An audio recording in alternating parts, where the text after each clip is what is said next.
We're back on. This is March 1st, 1992. Telephone conversation with John Green from Harrison Hot Springs, British Columbia in Canada.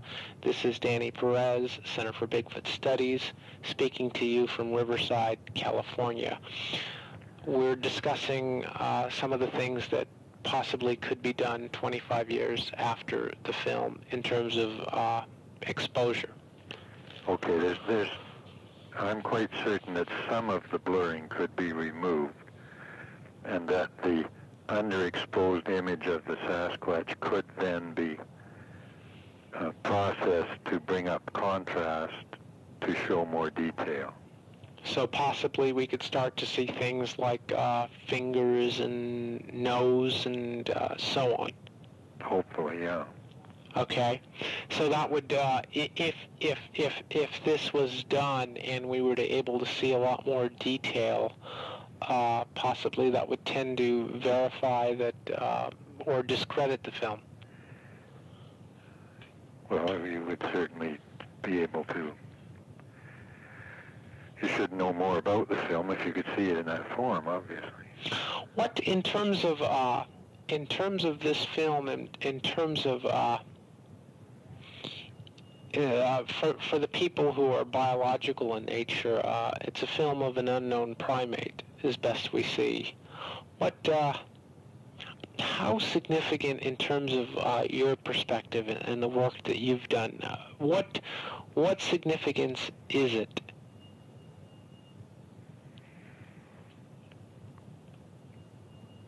You mean what significance would the confirmation of the existence of this creature? Right. Well, that's pretty subjective. I mean, there have been periods in history when people just wouldn't give a damn, and other periods where the discovery of a new relative, of a new animal that was closely related to humans, would have been the story of the decade, and everybody would be all excited. But in strictly practical terms, it would be the only animal that walks like a human that isn't a human. And so study of it, I would think, would be useful in understanding human locomotion. And in another time, there's no doubt whatever that would have been a very useful lab animal, although a very expensive one and a hard one to deal with regard to all the problems that humans have that result from this adjustment to an upright posture. However, I don't think today that society would stand for them being used as lab animals. That probably wouldn't happen. But just from, when the occasion is there to dissect them, and you can make comparisons of how another upright walking primate functions compared to humans, I would think this would be medically useful. And of course, if you take the attitude that the discovery of a new animal is a matter of significance, then this surely is about the most significant type of new animal you could discover. In 1967, when you first saw the movie in Al the Atlas home, did you think that would, really make world headlines? Or how did you think, in terms of you being a journalist, in terms of the press? Well, it certainly should. But it made waves, but not as big as you thought. That's right. Well, we certainly spent a good deal of time discussing with Roger how he should handle it. So obviously we were already well aware that there were going to be problems. Because we weren't in the mood that, boy, just flash this before the public and it's going to blast around the world and change everything. Did you think that as a result of that film, possibly that a major expedition would take up the hunt, or was that just kind of a thought in the back of your mind? I don't remember, but I would speculate that I probably did expect that the film would result in some major efforts being made, by museums or universities, somebody like that.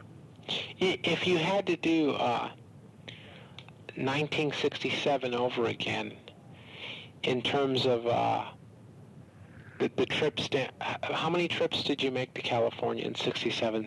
3? 2? 2. No, 3. 1 in the spring and 2 in the fall. If knowing what you know today, with that 25-year perspective, how would you have redone it, knowing that possibly, I mean, everything that happened, especially with the film?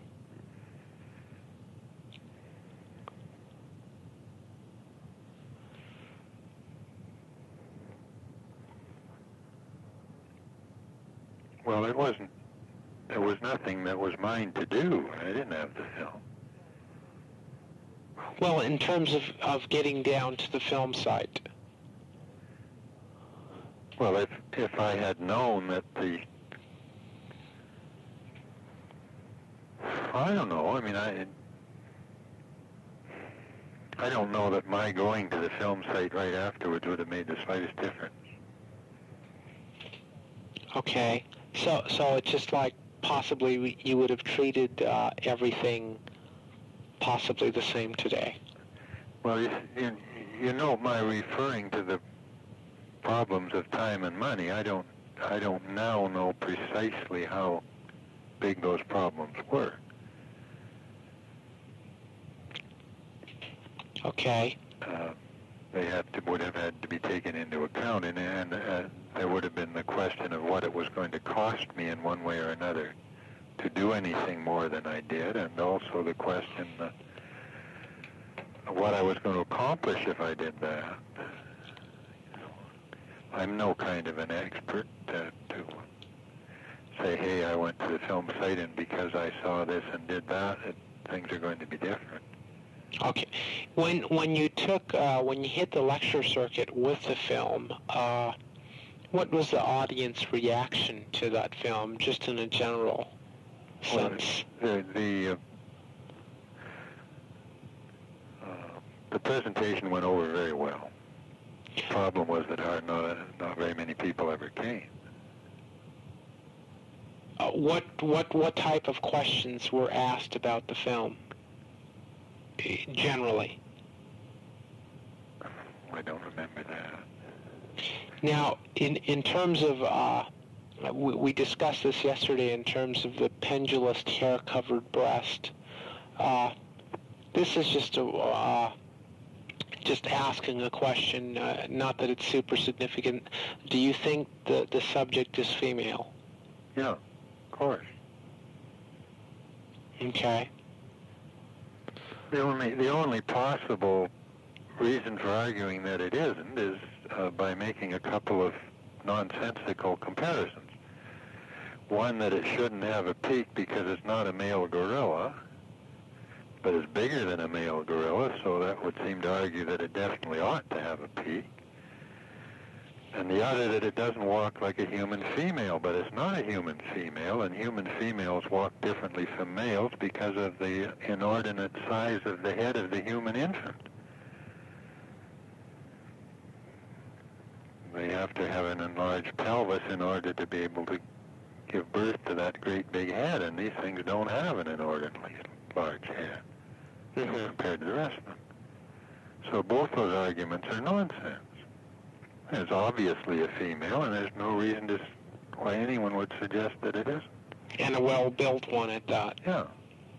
In terms of the power that this again is getting into the fuzzy area, but how, from looking at that picture the motion picture, what type of power did you get from it in terms of how powerful that animal was? Well, all that you could say from the picture is that it's very heavily built, and that it takes all of that great weight on a bended knee, which would certainly put a strain on the knee that isn't there when you take your weight on where the bones are lined up in a straight line, and the weight just goes down through the bone. But knowing a little bit about the comparative strength of other primates compared to humans, I mean, the thing would have absolutely awesome power. Yeah. I mean, I spent a lot of time with, there's some people I showed the film to. You're aware of Dr. Darius Swindler? Absolutely. Have you talked to him? Never. Okay, well, he had he was doing an atlas of comparative anatomy of man and chimpanzee and one of the larger monkeys. Uh-huh. And he had a group of graduate students who were working with him, and then they were in the middle of doing it when I got to know him, and I showed those people the film. And they took great interest in it.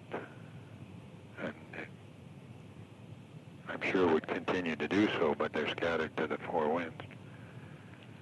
Okay. They certainly didn't write it off as nonsense. They took it very seriously.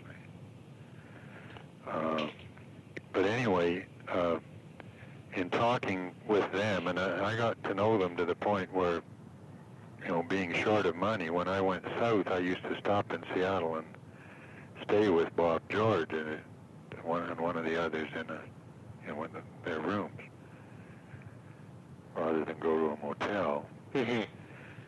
And I don't remember now where this conversation took place or who with, but one of the things they told me about chimpanzees was that somebody had been trying to test the chimpanzee's strength, and in order to do so, he had to sedate the chimpanzee to some extent, strap it down on a table so that it could only move its wrist. The forearm was strapped down,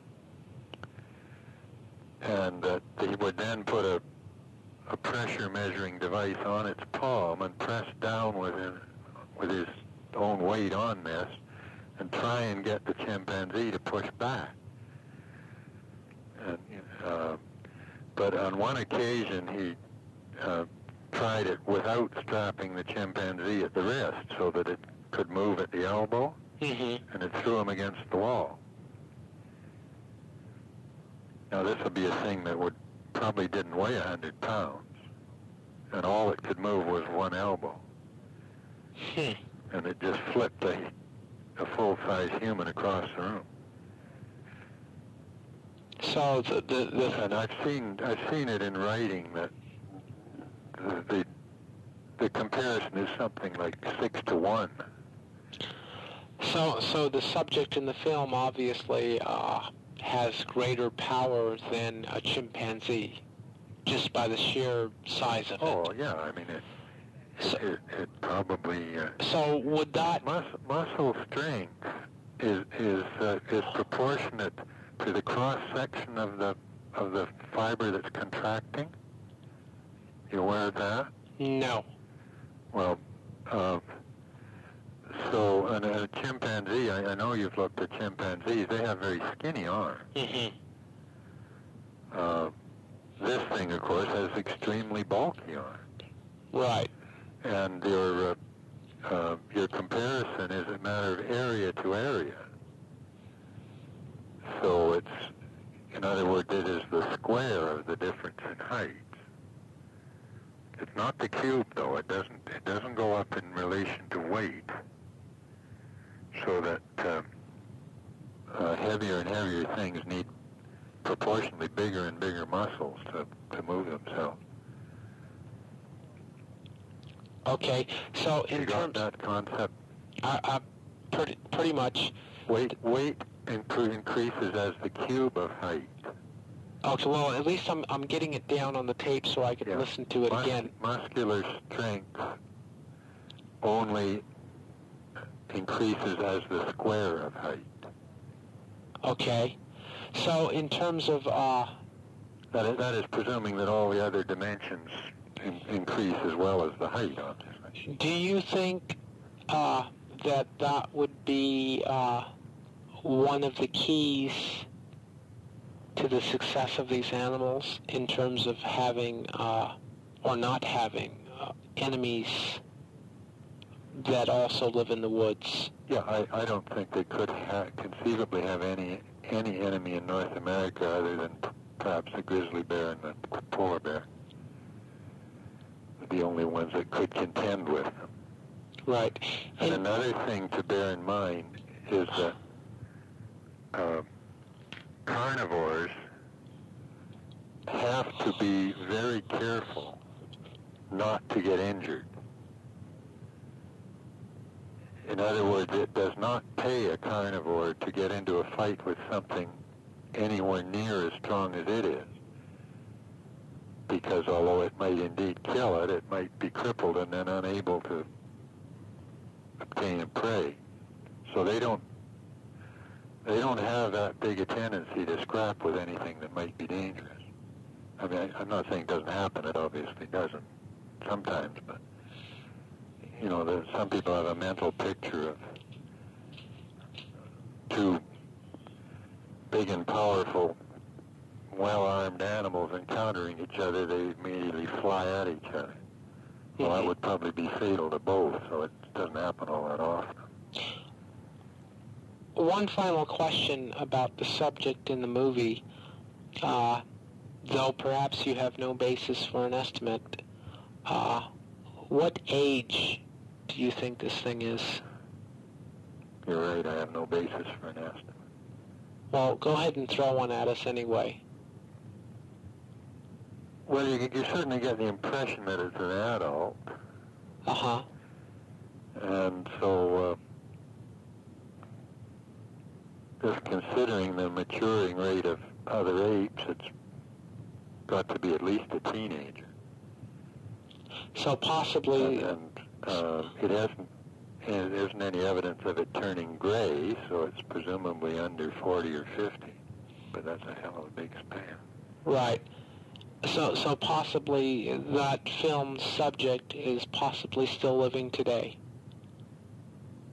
Yes, certainly it's possible. Okay. No question about that. Well, I guess I've covered just about everything I wanted to go over with you. Do you want to turn the tape off for 5 minutes while I see if I can find Gimlin's computer report? Okay, go ahead. So he had to answer like either 200 yards, 100 yards, or 50 yards. Right. And so 100 is arbitrary, and the same, he had a choice like of 75 feet, 50 feet, or 25 feet, and he took 50. Okay. And in height, this was a badly worded question. I'm having trouble with it now and doing the thing I'm doing now. But he had a choice of man size, in brackets 5 to 6 feet, large, in brackets 7 to 8 feet, very large, brackets 9 to 10 feet, and of course he picked large. But 7 to 8 feet doesn't apply because there is nothing in there for something between 6 and 7. Okay. And he estimated the hair length as medium, which is indicated in brackets to be between 3 inches and 6 inches. And for color, he chose black. And did he make any additional... He couldn't make any additional. You only just have to tick off what the computer already has in it, you see. Okay. See if there's anything else here. Said the hair was noticeably shorter on the midriff. On the where? The midriff. Which is? Waist. Okay.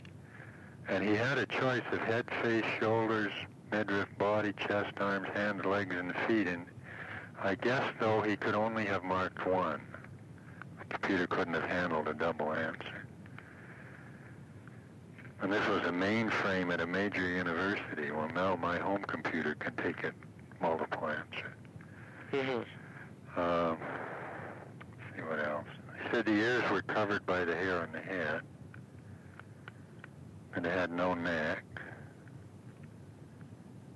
That the facial appearance was ape-like.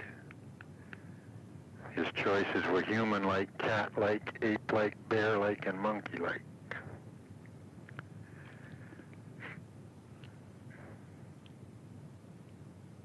And he chose ape-like. And his impression of the expression on its face, he had a choice of angry, horrifying, frightened, friendly, startled, or no expression.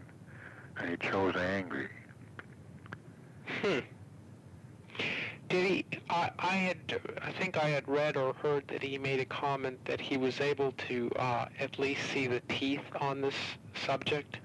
Well, we're getting to that. Okay. No, he says the mouth was closed. Okay.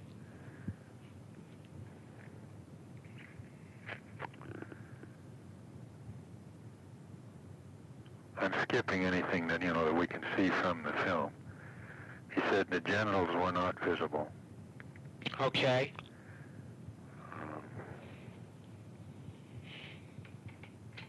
Said the toes were short, but we know that. Said the hands were human-like. Okay. But he only had a choice of human-like and paw-like. And that they were large, where he had large, medium, and small. In terms of facial expression, he just checked off angry. Yeah. Okay, and what else is there? Movement when first seen and getting up. Of course, we knew that.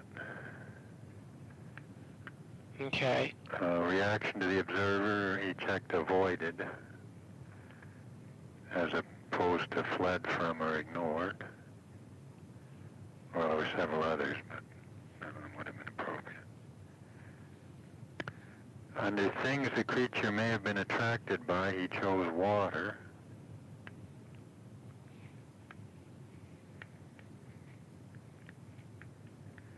He had food, plants, food animals, refuse, sound, smell, shelter, activity, and water, and he chose water. Okay. And water activities checked beside water.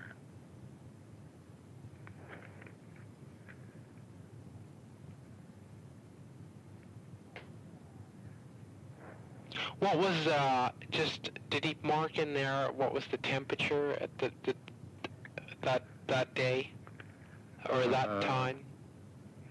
Yeah, let me back up here.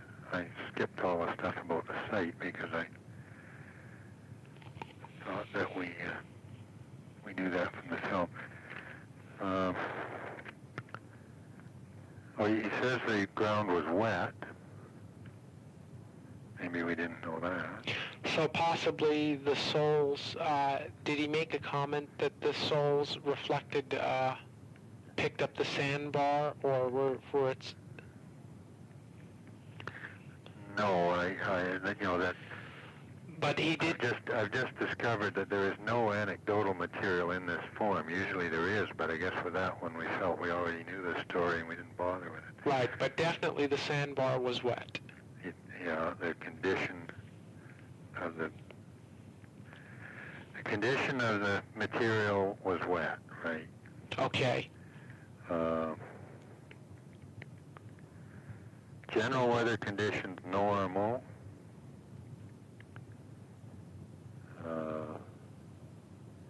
Neither unusually hot and cold nor unusually wet or dry. That would be for the time of year, of course. Creature first seen on the shore by water.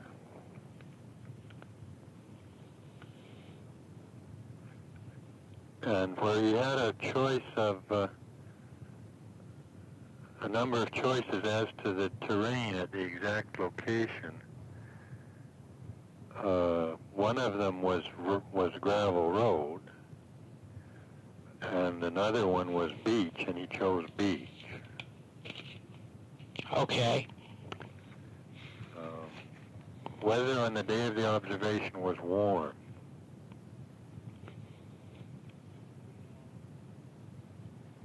Does he mark a temperature? No, he hadn't any. Okay. Any such option. And as to the individual, he's marked one adult female. He had a choice of one adult, sex unknown. Did they, this is outside of the computer report, did they ever get an indication or have a feeling of a presence of another one in the area? No. Okay. Was that question ever brought up?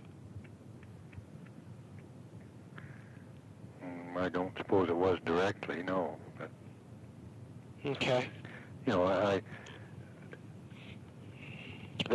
there were a number of occasions within the next 2 years when I spent a lot of time with Roger Patterson at, where we would have just been sitting around kicking the ball around. Mm-hmm. And at no time do I recall any suggestion that they had any idea there was another one. This interview, by the way, took place in July of 1970. Okay. However, as I recall it, he was very pressed for time. As I recall it, I caught up with him when he and his wife were loading hay bales on a wagon. And if he stopped to talk to me, that left just his wife loading hay bales, which wasn't a popular arrangement. But what I'm not sure is whether we may have continued whether we may have done the form afterwards. I don't remember that now. Okay.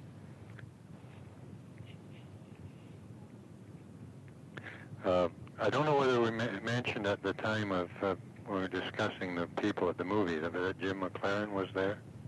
Right. At the scientific showing. Okay. So if you do get in touch with him, you could ask him about that. Yeah, I just got the letter returned from Orangeville, 7244 Allman Avenue. So I'll have to look elsewhere. If you happen to have any phone numbers of his sisters or brothers, I'd appreciate those. I don't. Okay. You know, Hodgson might very well have had some contact with him. Well, I'll just dig around. Yeah. Okay. Okay, that's about it, I guess, then? Yep, I think we've covered. One thing I wanted to ask is the stuff that you said.